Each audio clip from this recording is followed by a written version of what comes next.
Hi guys, my name is Elena Paraskeva and I am a conceptual fashion portrait and commercial photographer based in the beautiful island of Cyprus. During my career as a photographer, I have been fortunate enough to have worked for private and corporate clients around the world, including the United States, where I used to live and work as a marketing executive. I lived there for about a decade. The United Kingdom, Australia, Italy, as well as Cyprus. I have been featured on the cover and pages of many international photography publications, as well as newspapers, the latest one being the UK Times just a couple of weeks ago. I have also been honored with many international photography awards, such as Neutral Density Awards, IPA, TIFA, MIFA, the London Creative Competition, WPPI, the latest one being the Lens Cultural Award for my series, The Last Days of Sarah, which deals with gender identity issues, something very close and dear to my heart. So I was very humbled and honored to have received that recognition. I was also the Digital Camera Photographer of the Year for 2018. My work has been exhibited in London, New York, Paris, Austria, and of course Cyprus. Today what I want to do for you is walk you through an image that I created specifically for Affinity Photo's digital and print campaign called Spring of the Eternal Mind. And we will go through my entire process of editing and polishing that image. So let's get started. Let's close these things and close the browser so we can work uninterrupted. And here we are. This is the finished image. And I have mentioned before that I am a conceptual photographer. I love injecting surrealistic elements into my images. And of course, I create images that are bathed in color. I can't live without color. I love black and white, but color is my thing.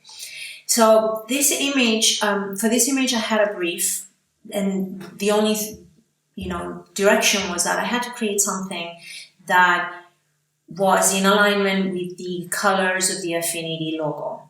Basically what you see, like the pink, purple, blue, cyans. The rest, it was up to me. I could use my imagination to create anything I wanted, and this is what I came up with. I will show you now the raw file, which is of course pretty flat. And that's how it's meant to be. I have all the layers that I created here. So as I'm doing this, I will be clicking on each layer so you can see the progress. Now, the raw files, they are intentionally flat, but they do have the maximum data, the maximum color information in them. Therefore, we can push the colors as much as we want, within reason, of course. And for this image, we're going to be working in lab mode.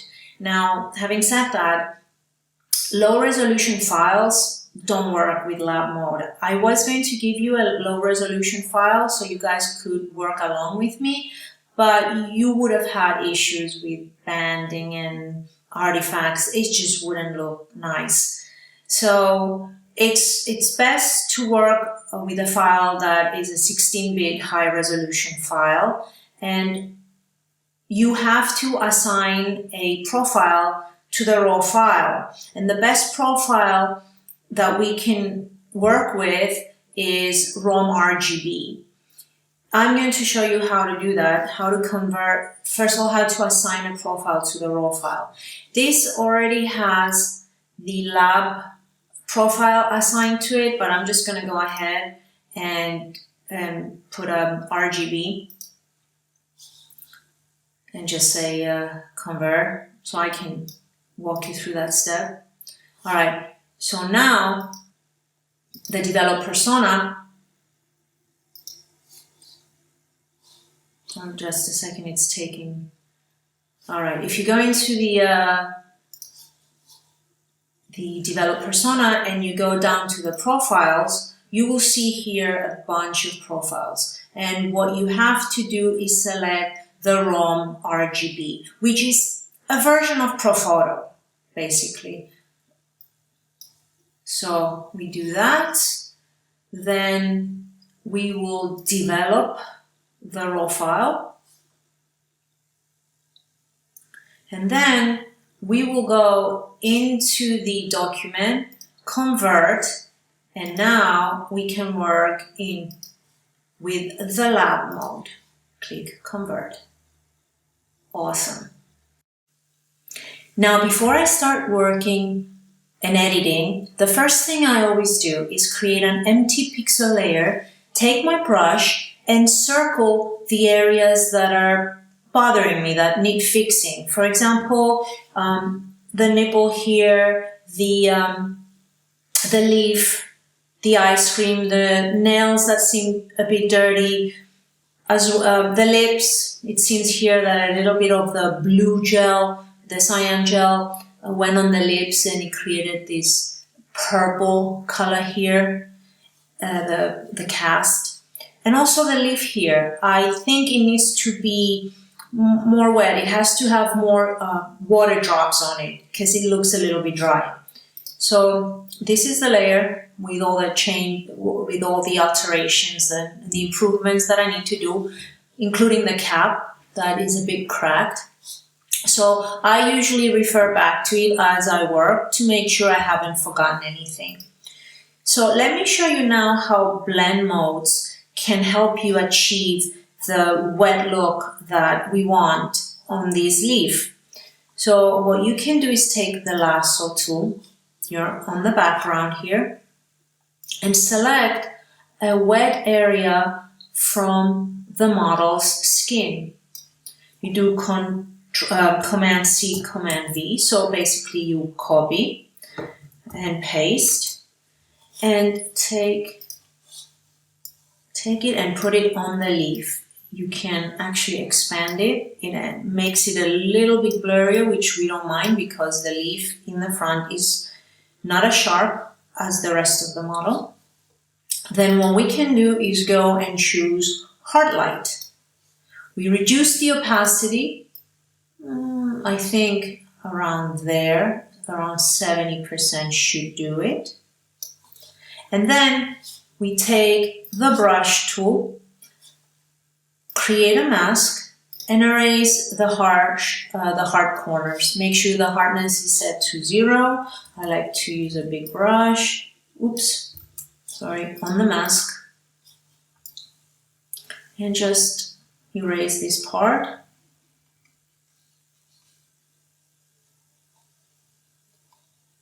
Okay, it still looks pretty bad. It doesn't match with the color of the leaf, but that's easily fixed by using curves. Now, don't forget we're in lab mode, and in lab mode, curves are a little bit different than when in RGB. Lab mode works similarly to the human eye, so it separates lightness from color. So you see the A opponent and the B opponent are the colors, and lightness is what it is, lightness. So let's first right-click on the curve layer and mask to below, so any changes we make affect only the drops here. So I will go first to lightness to make it a little bit lighter so it matches the leaf. And then I will go to the A opponent, and you see if I push up, it brings more magenta into the layer, but if I go down, the more I go down, the more it puts cyan in it. So I think right about there, it looks fine. Now the drops are still a little bit sharp in my opinion. So what you can do is go to filters and apply a Gaussian blur. It's here, Gaussian blur. I apply about, in this case, 0.2, 0.3. That should do it. I just saw here in the mask, I need to erase this little one. Okay, so basically what I did now, it looks fine. I repeated the process over here, over there, over there. I think I grabbed another area just so it wouldn't look the same. And I'm just gonna delete what I just did and show you the wet leaves as I've done them. Okay. Now, let's try and fix these major issues that I had identified before, such as the nipple, the dark area of the leaf here, the dirty nails, the cracks on the swimming cap. That I will do by creating an empty pixel layer, choosing the inpainting brush tool, which is a fantastic tool that makes my life a lot easier. Set it to current layer and below. If you have it on current layer and you're trying to brush on something, you won't see any change. Make sure hardness is set to 0, and let's see what this baby can do.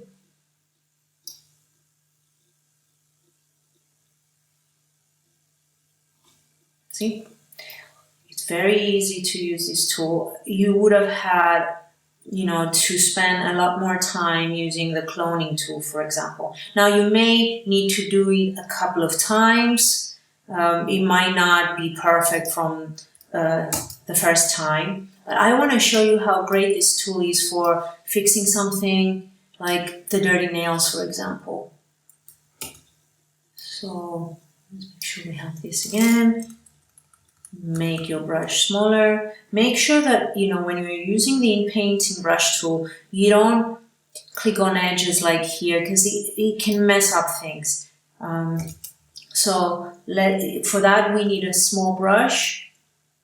And let's paint over this dark area. So you see, it makes it more homogeneous to the rest.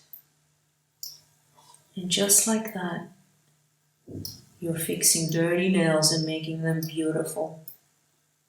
Not that she had dirty nails. I think, when you use gels, you get a lot of contrast and a lot of shadows. So it makes things more dramatic. All right, okay. Let's go back. Now, also the same thing can be used for the cracks on the swimming cap. Very easy to get rid of them. Of course, when I do these, people, I am zoomed in almost at 100% because I am a stickler for details. I always think, well, what if my image ends up on a billboard? So I don't do it the way I do it here. Like, I really zoom in, and it takes me a lot longer. But I will not bore you with the tedious process that I go through. It's just to show you how easy it is using the inpainting tool to just fix, things like this, cracks. Now, mind you, when you're using the inpainting tool on an empty pixel layer and not within frequency separation, the changes you're making are affecting both the color and the texture. Within frequency separation, the key difference is that you can separate the changes. So you have control over what you want to affect. So if you want to make changes only to the color, let's say you have a model that has a problem with pimples that are red and you just want to remove the color, that's, you go to the low frequency. But we'll go to that in a minute. I'll show you how I do that. Anyway, that is a very quick, you can see before and after. I will delete the layer and show you the actual layer. Okay, now moving on to frequency separation, where we can retouch the skin and make it glorious and beautiful. Now, if you worked with Photoshop before, you do know that this is a multi-step process that involves creating 2 separate layers, applying Gaussian blur to one of them, using the apply image tool, inverting, using linear light as a blend mode, and so on and so forth. It takes too long. With Affinity Photo, it's much easier. All you need to do is right-click and create a merge visible layer so we can edit non-destructively. Then go to our filters, click on frequency separation, and then decide on a radius that will allow enough color and enough texture to be applied to each layer. What I mean by that is, if I push this radius to the to the right, so you can see a lot of the color on the left. That means there's too much color in the texture part of your frequency separation, which will not allow you to remove blemishes, red marks, any color aberrations that you want to remove. So to strike a balance, I usually choose about, depending on the image, about 2 to 2.5 to 3%, let's say. So I'm fine with that. And that's it. We have our 2 layers.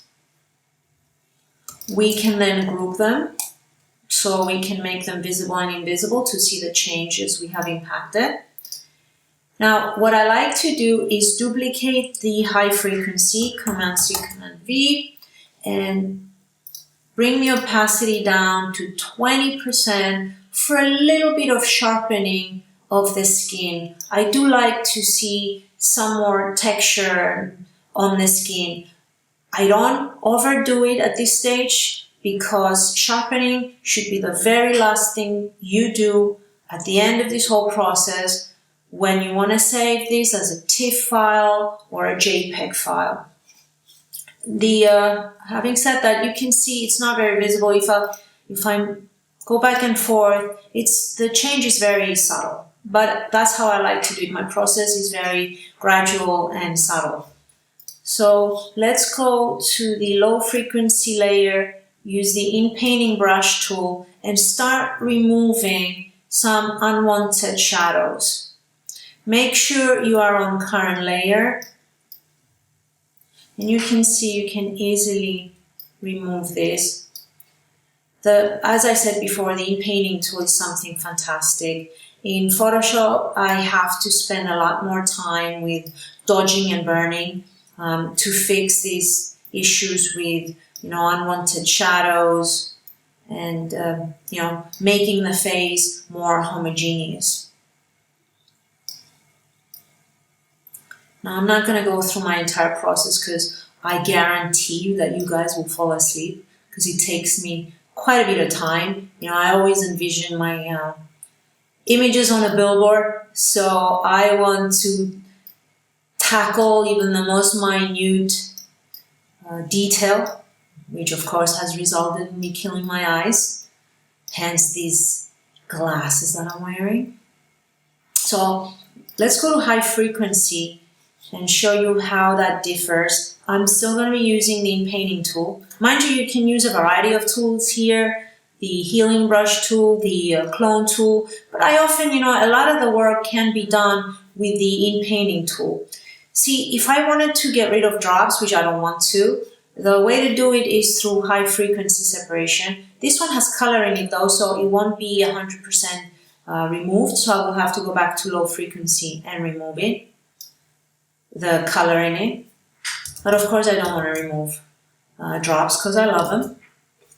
So instead, I'm going to remove some of the cracks that I left intentionally on the swimming cap, just to show you how easy it is to remove them without using the cloning tool. Because sometimes with the cloning tool, you got to be really good at selecting the sample area, and sometimes, you touch, you sample the wrong area and it just doesn't work.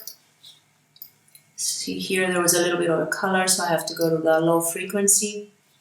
Okay, so something that I wanted to show you that is pretty cool is using the clone tool with a different blend mode. Let's go to the clone tool, use lighten, again, current layer, make your opacity to about 20-30%. And what you can do with that one, you can, of course, make these shadows lighter, but you can also paint, affect, we're in low frequency, and we will affect here the color, this purplish color. We will make it more magenta by clicking on a sample area and gradually painting in the color. I could have used 100% opacity, but just so we don't make mistakes. I prefer lower opacity. And gradually do that. Now, if I wanted to, I can also do that to get rid of the smudging of the lipstick here. And if I wanted to make the outline of the lips a little bit sharper, I can always increase the harshness and just go around it like that. Okay. Another cool thing that you can do with the lighten mode is take care of the brows. I wanted to make the brows more alien-esque. So in order to do that, I sample a very light color area here. Again, make sure my opacity is set to something like 20%. We'll increase the brush size and start painting. As you can see, it does not get rid of the hair, which is exactly what we want to do. If I was in high frequency layer, I'm going to go and show you that now, and I try to do that with a high opacity, it would get rid of the hair, and we don't want that. The same thing with wrinkles. I want to make a point on that. Okay, my model here is pretty young and she has a perfect face. But if you had somebody that was a little bit older and had a few wrinkles, it is best to keep those wrinkles. Don't overdo it with the high frequency layer because the skin then becomes plastic and fake. Instead, it is much better to go to the low frequency layer, use the inpainting tool or the clone in a lighten mode, and just get rid of the shadow within the wrinkle itself. It is much better than just destroying the wrinkles and creating a plastic face. All right, so I'm gonna click Command O to bring the whole image in focus and show you the finished version of my frequency separation. I will toss this into the garbage bin, and this is it with the brows, of course, because I had them on a different layer. I thought of doing them later. Anyway, so that's the before and after. Subtle differences, but it does make a difference nonetheless. All right, let's move on to dodging and burning. For me, dodging and burning is a two-step process. Part one is corrective, in the sense that I want to fix the transition between shadows and highlights without making the image flat. And the second part is creating more dimension within my image by manipulating the shadows and highlights. And the way to do that is with curves. Since we're in lab, again, we have to go into the lightness. So we create two layers. One to manipulate the highlights and the other one to manipulate the shadows. Now, since this image is mainly midtones and highlights, we'll really use the shadows, the darkness part very selectively to make some of the shadows, the few shadows in the image, stand out more. For example, the blue part of the cap, some areas that you see here, the shadows on the leaves, the fingers, the edges of the arm, maybe the jawline to make it stand out a bit more, maybe a little bit under the mouth, but not too much, because this is not a dramatic image in terms of shadows. You could use this tool a lot more with a different image. In my case, most of the work was done to the highlights. First to, as I said, to correct some of the shadows that, blended a bit too roughly with the midtones and the highlights. And then using the highlights to make some parts of the image stand out. So again, we invert the layer, we choose a very low flow. Usually it is about 2%, maybe 1-2%, Now, sometimes when I do hair or clothes, I will push that to 5-6%, but especially for the skin, 1 or 2% is more than enough, because you do not want to overdo it. Of course, if you overdo it, you can lower the opacity of the layer, but it's best to do small, subtle changes. It takes, of course, a lot longer, and as I said before, because I am into a lot of detail, I spend usually about 30 to 40 minutes doing dodging and burning, which completely kills my eyes. But guys, it is so worth it, because it transforms the image from good to great. If you do good dodging and burning, it really makes the image pop. Even if later, at a later stage, you use selective color or curves to push the colors and make them more vibrant, the image is still going to be flat. The items within the image are not going to pop out as much as when you do dodging and burning and you manipulate your highlights and your shadows. So I'm just going to do a little bit now just to show you which parts I would normally affect. Again, as I said, this image doesn't have a lot of shadows, so we're going to work within the highlights. Maybe here on the triangle, the forehead, a little bit of the chin, a little bit of the in the teeth, just make them a little bit wider, but you should be careful with the teeth. You don't want to make them freakishly wide. Maybe the highlights on the lips, here at the edges of the eyes, below the brows, the neck, the neckline, and the neck bone here. Is that what they call it? Neck bone? Collarbone. Yes, that's what it is. Okay. Then here the fingers, the arms, the middle of the arms, and of course the drops. The drops, I spend quite a bit of time increasing and boosting the highlights within the drops to make them stand out more, because I really do love them. And then maybe the flowers, the petals a little bit, the nails to make them a little bit wider, a few more drops here and there. The nose doesn't need it too much because the highlight here is already very strong. Now you could use this part to affect the eyes to make them pop a little bit more, but I'm going to show you a different way to do this.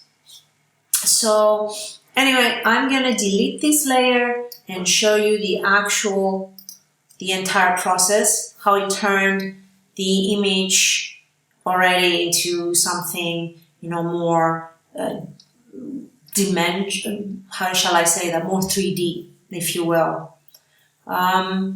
Now let's move on to the eyes.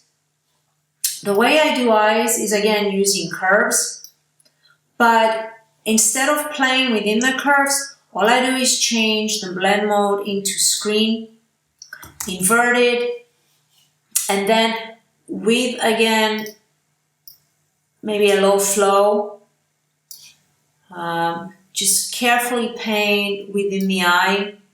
And normally I would be zooming 100%, but for this, just to show you, I'm just doing it right here. Okay, usually with the eyes, you do not want to overdo it, guys, because it looks horrible in a normal portrait. But in this case, because I did want my model to look more alien, the whole image, has this alien feel, I can push the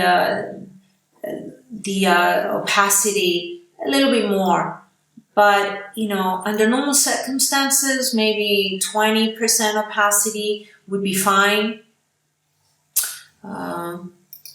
Before and after, well, you can't really see it in this case, but, let's leave it about 60%, 60 to 70%, that should do it. At this point, this image is still flat. The colors are not vibrant. So what can we do to change that?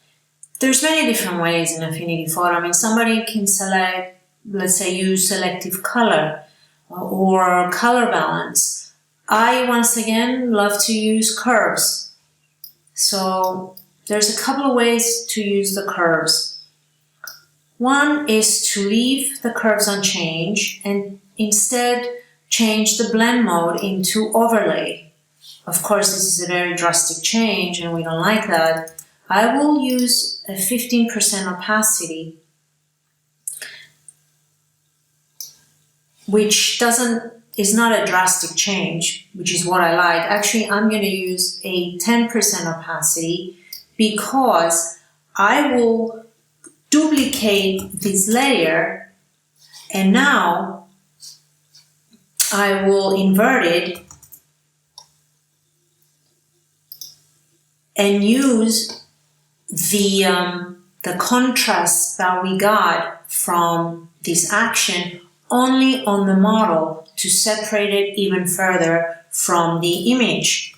I would usually use a selection tool, but just to show you now, basically with a white brush, and an opacity 100%, flow 100%, just quickly show you how this tiny step can separate your subject even more from the background. Let's use a huge brush so we can do this fast.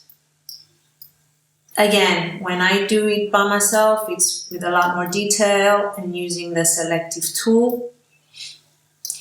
All right, so before, after, before, after. And if I group these two together, you can see the cumulative change, which, it makes a bit of a difference. We're not there yet, 100%, but it is a vast improvement from what it was before. Another way to use the curves is within, of course, the lab mode. And seriously, with the lab mode, you can change the colors and get color combinations you never dreamed of. But that's not our goal here. I love the colors that I already achieved. They were based on a brief, so I just want to make them a little bit more vibrant. So let's manipulate the master first. You can see already that it increases the contrast. And then let's go into the A opponent. I want to bring the magentas out a little bit. With the lab mode, you have to move the curve up and down ever so slightly. The changes have to be almost minute. Otherwise, look at this. You push it a little bit too, up and it completely destroys the image. So just a tiny bit.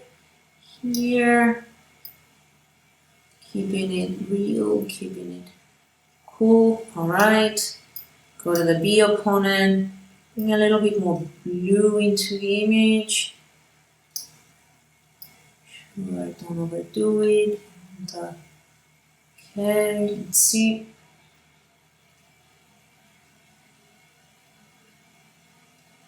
All right, I think I'm okay with that. Let's see. Before, after, huge difference. I'll put it within our color pop group and voila, you will see, how it completely changed from before and after. I apologize about my computer. I have so much stuff on this and it takes a little while to show you the before and after. But you can see here how we moved from a flat image to this image that is full of vibrant colors. The next step that I want to do is liquefy. Just a few changes. The eye here is a little bit sleepy, so I want to open it up a bit, straighten the nose, and bring the shoulder down. And here the leaf was in front of the the shoulder here and it makes it look a little bit weird, so I want to fix that. So in order to do that, let's create a merge visible layer. And then let's go into the liquify persona. We are going to use the freeze tool to make sure nothing else is affected other than the part that we want to have affected, such as the shoulder.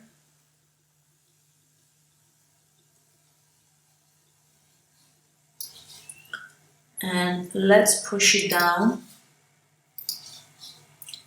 I have set my speed, my opacity, and my hardness at a low, and the size, I want a big brush because I want to do things slow. If you actually set your speed to a high, then you'll probably make a mistake. It's going to be too drastic of a change.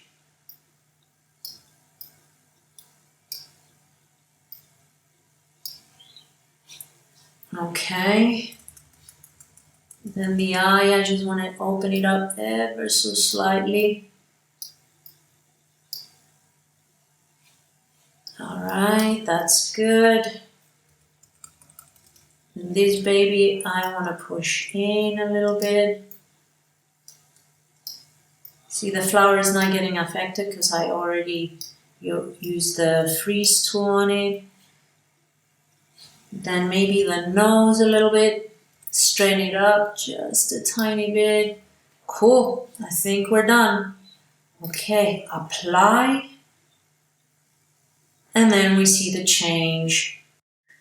All right, the last part of my editing process is color balancing.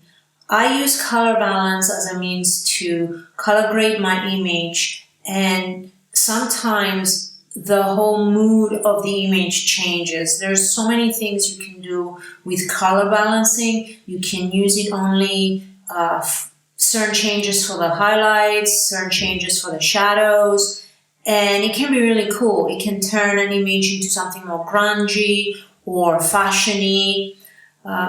Many ways to be creative with color balance. In this case though, the image is pretty set, I'm pretty happy, so what I want to do is make it a little bit cooler. I don't like the cyan that much over here. I want to turn it more into blue to match the leaves, and the pink on the model, I also want to make it a little bit cooler. So let's go to color balance, and just because this image, as I said again, it's mainly midtones and highlights, just going to the highlights and changing the blue, putting it about around 15%, or let's do it 10%, 9%, and going into the midtones and doing the same with that, I think achieves my goal. So before and after, very, very subtle change, which again, that's all I'm about. And with that, we've come to the end of the tutorial. Thank you so much. I hope I didn't bore you, and I hope you found this tutorial helpful. Stay safe and creative, guys. See you next time.